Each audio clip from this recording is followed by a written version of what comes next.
Michele, is that you? I thought you were a Netflix girl, not YouTube.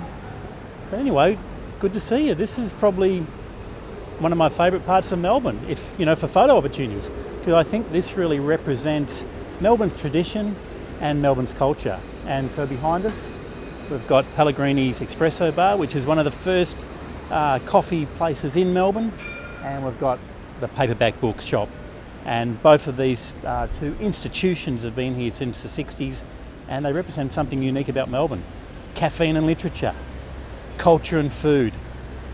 Well, now you're here in Melbourne, let's go for a tour. So make up a little pillow nest, maybe pour yourself a drink, maybe get some crackers and a little bit of Wensleydale, and let's go.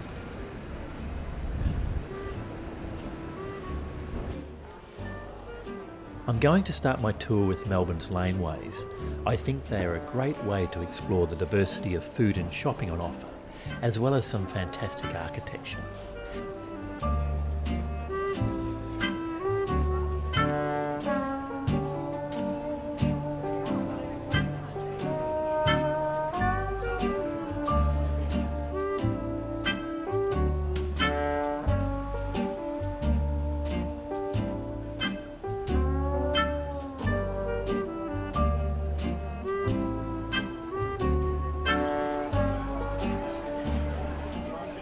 Now Michele, we may experience a thing called crowds.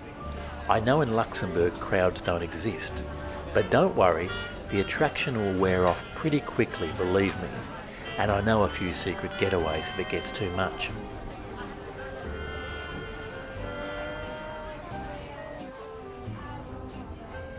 In Melbourne, you really can eat your way around the world, but for lunch, I want to take you back to where it all began, Italy.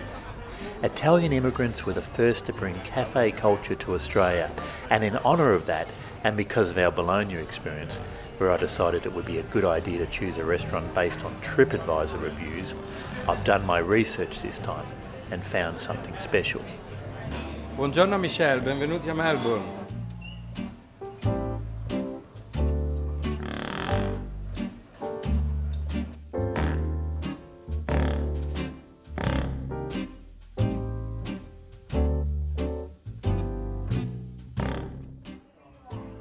Of course, I ordered the ragu and a light red wine, and I must say it was everything I'd hoped to experience in Bologna before I took the advice of numerous Tims from Minnesota. Next on our tour, I want to take you to a whiskey bar, a bar with over 600 single malts on offer. I've enrolled you in an introduction to whiskey course, and you are the only girl, a rose amongst the thorns. 7 whiskies later, you may or may not want to try what's called a Boilermaker, a beer and whiskey combo. We would then grab something to eat, of your choosing, visit a no lights, no lycra event, which involves dancing like crazy for an hour in a pitch black room with strangers. Then, depending on the weather, finish the day off at a rooftop bar. And as we look out over the skyline, you'll understand that Melbourne is a city influenced by the diversity of its people. Each new wave of immigrants bringing with them their food, their culture, and another day to explore. So drink up, Zanussi.